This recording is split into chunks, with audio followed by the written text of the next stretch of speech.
I don't ever want to put out something I have to apologize for. People do this all the time. Is that they're like, well, we didn't have the money to do this, so this part of it failed and this part of it failed. It was like, no, change your idea so it works with the budget you have and the equipment you have.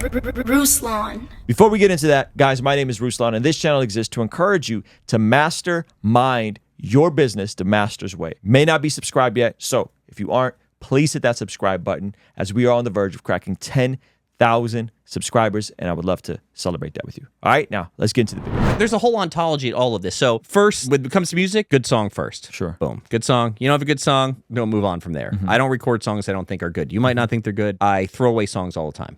Won't record them. Number two, you have to have a good arrangement of that song. So the music has to focus and in on the melody and bring the melody out and help the song to write proper peaks and valleys. And that's a matter of intuition and taste. But after arrangement, then you're going to have the performance of that arrangement. So there's lots of songs I actually like that are good songs that are well arranged that aren't performed great, right? Because the other two things are making up for it, right? So a good performance of that. So for us, my wife Kate and I are the band. Like you said, theatrical, because we pour our energy into it. When it's going to be quiet, it's going to get real quiet. If we mean it, we're going to sing it like we mean it.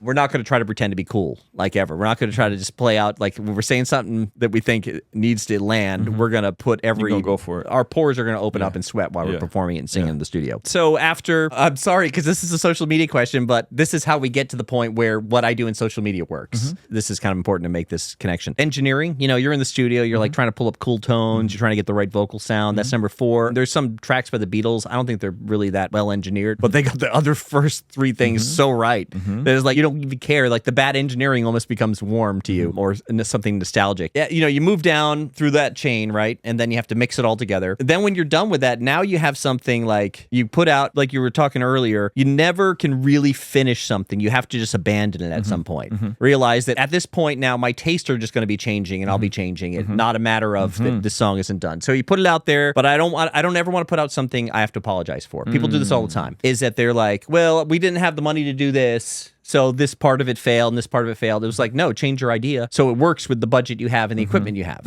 So you have to reshape your idea. So we always put it out something that we didn't feel like we are going to have to apologize for. And then, so at that point, everything else becomes so much easier now because hopefully right away with our style of music, not everybody's going to love it. There's no style of music that everyone loves really. But now we try to find a way to put it in front of people that's within the way people in our circles communicate. Obviously, if you go around the country and you go to car dealerships, you realize that every car dealership in the country seems to have the same idea of what kind of ad they should run, what that should look like. So if I started marketing things to my audience like that, it would be awkward. What I've discovered over the years is that I have a certain allergy to social media in the sense it's like you've just got to promote yourself and it's so uncomfortable. I realize that I can make it more about the things we're fans of together with our fan base and that we're celebrating in that tradition. So that seems to work better for us. But at the end of the day, consistency is, there's so many different strategies that can work if you've put the right amount of energy and care into your music.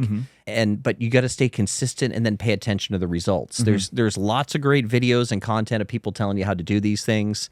The number one reason all those things fail is because people will not do it consistently. How consistent has Dirt Poor Robins been in terms of your guys' career as a band to the point where you started, to the point where now it's doing well? So what happened is I was working for an evangelical church in the Rhode Island area. Okay. We were working there. I had a computer. I had a microphone. I was a worship leader. I was a director of arts for this church. My wife and I just started recording our songs. We came up with a band name. We worked out a record, and it took me a while to get it going because I hadn't done any of the engineering myself. I had produced other records. I'd done arranging, but I hadn't done any of the engineering. So the engineering, there was a lot of fails. It was like, oh my gosh, this is the worst vocal sound I've ever heard. Great performance, Kate, but we're going to start over. When we got it done, we're like, okay, let's put it on CDs. Well, I went to the CD manufacturer and I was like, oh, I want to print up 2,000. He's like, oh, nobody sells 2,000 CDs. It's like, that's way too many for like a local band. I was like, well, what's the smallest number you'll do? He's like 1,000. They finally came in the mail. A week later, I came back to him to order 5,000. He's like, what happened? He's like, I'm like, they all sold. We sold them primarily at your church initially? Mostly. So it was weird because this is an unfair advantage I had, but I was an award-winning web designer. Like I'd won like Ziff Davis Awards, which are like the Emmys for graphic design.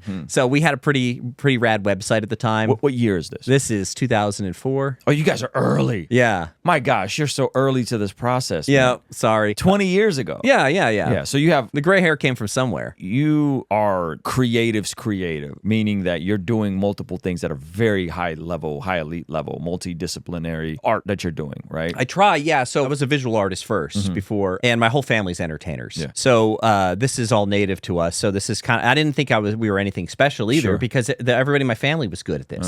So it was just like, I felt like a normal tradesman who was out just, fixing plumbing and electricity in a house. We made the record, and so some people would buy like a bunch. They're like, some old lady would come in. She's like, oh, this is great. I want to give 30 to my grandchildren or something and their friends. And so some people would buy them in bulk. And then we did a CD release show where we sold like 500 in the first night. Nice. And is this still on Spotify, this first record? No, this one's like a naked baby photo I hide from the public. I don't sell it or put it back out anymore.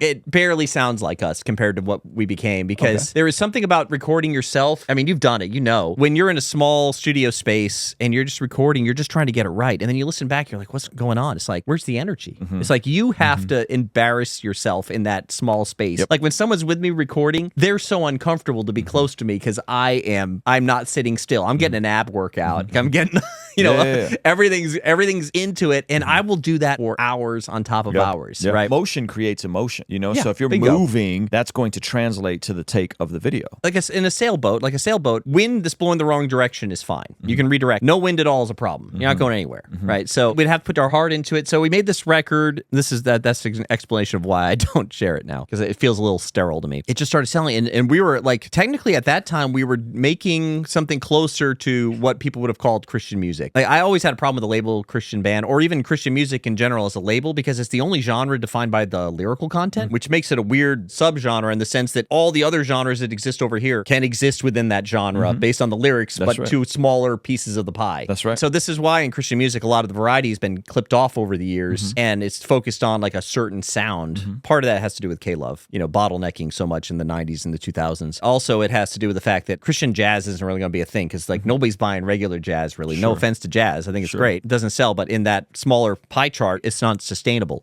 We were kind of more of a Christian band and we made a loud enough noise that right away I was like, I don't need another job because it's just the two of us. We have no label. All the money from the CDs coming in. It's like, we just got a new baby. We're going to be able to support this. So was it linear like that, the rest of the career path? Yeah, kind of. So That's amazing. I made the mistake of signing a record deal at that time. Okay. I love the people I signed with. It was Astonished Records. Company doesn't exist anymore. Had a great time with that. We went from making plenty of money to no money because they start spending money on you and you have to recoup this money. But a bunch of different record labels approached us. Going to a label actually made you make less money. Oh yeah, I won't go near it again. Yeah, it's fascinating. But just because of our capabilities. So there's other people in other genres. It's going to be more helpful. At the time, they thought Christian labels were coming to us and they were literally talking us about trying to dumb things down. We had really shallow conversations with them. It was disappointing because when you talk to the secular labels, it seems like they gut art better than the Christian label. The Christian labels were interested in two things. Like my wife was super attractive who was singing, and that was like a plus. And if only we could take our talent and dumb it down, we had something. So we knew immediately we weren't going to sign with a Christian label. That conversation would happen over and over and over again. It was like, and it was funny watching people try to figure out how they're going to bring it up because it is kind of offensive. Yeah.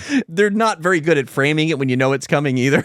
It's just like, oh my gosh, guys, it's Christian music, and what you're worried about is how you think our greatest asset is my wife's attractiveness, and that our music is too. It didn't make any sense. Let me just chime in here. It sounds like what I'm hearing from you, and you could push back or disagree. Product driven versus marketing driven. You guys refined the product first. You made sure the product was excellent. You made sure your chops were great. Kept refining your skill set. You kept adding to your skill set, learning how to mix, learning how to engineer, learning how to produce, better arrangement, better writing, and you made the product the vehicle. So then the marketing just told the story of the product. Versus a lot of stuff now is got to think about the marketing often.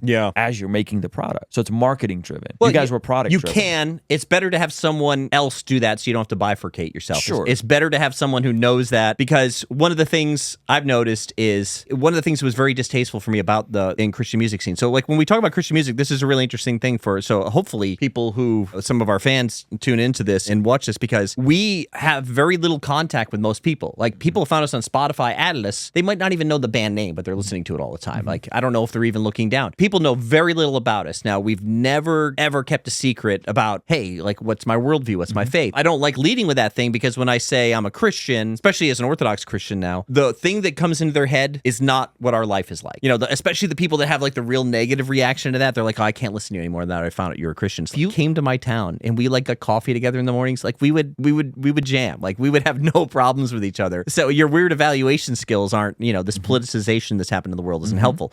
Do you feel like that's increasing or decreasing in today's climate? Because I feel like the world is becoming more Jesus curious. Oh yeah. Right? And there seems to be a shift happening. So are you getting more of that? Because I could imagine 5 years ago, right, when it was like the peak of the election cycle and all the craziness that was happening, I would imagine there would be more people that are like on the left that if they discover your music and then they find out you're a Christian, they're going to backdoor every weird ideology No, into that happens all the and now time. you're an alt-right, radical, you know what I mean, white supremacist, right? Like, so do you feel like that's shifted recently as if people find out you're Christian, they're not as like, oh, I can't listen to you guys anymore? No, there was a shift around 2010, actually, we noticed, because we... a bias against Christianity or a bias? No, actually, I started to notice a different type of thirst. Okay. Or hunger in the population for things that were... It was like... So what we do is... Okay, so imagine art. You have all these types of art. You have something like a cross at a church that is meant to very specifically, without question, communicate something. Art moves all the way out into where it becomes more enigmatic. So when someone tells you a riddle and invites you to the game of a riddle is artistically crafted in such a way where they try to hopefully bury the information just far enough away from you so that it's not easy, and also not so far away that it's a dilemma. So you can't like get to the bottom of it. We deal in riddles. There's Proverbs 25:2 where it says it is the delight or glory of God to conceal a thing, and the glory of kings to uncover it. Yeah, to seek it out. That's So good. that's the relationship we have with our audience. We have these stories, they're multi-layered, they kind of come to us naturally. This is back to your question again about it being product driven, is that these things just come to us. I want to hear them myself. I want to hear, what it's like when you make music. You listen to your own music too much sometimes when you're working on it. Because you actually enjoy it coming out good. Yes. And there's no shame in that. It feels like that could be narcissistic or something like that, but it's like, well, if you don't enjoy it, why are you charging people money for it? Like, you Fair better enough. think it's good. Yeah. When it comes to putting out the music like that, I probably would have quit music 1,000 times. I've had so many reasons to, but I can't. I just can't. I just get up and I do it. I keep doing it. So, hey, thank you so much for watching that video. Guys, I believe that one of the best ways you can build a business is by first building a platform online. So Zach Sparazzo put together a free training for you to learn the #1 metric you can control to help improve your online presence. Zach Sparazzo put together a free training for you on the #1 metric you can be looking for to explode your YouTube platform. Click the link in the pinned comment below so you can start that now. All right? I'll see you over there. Peace.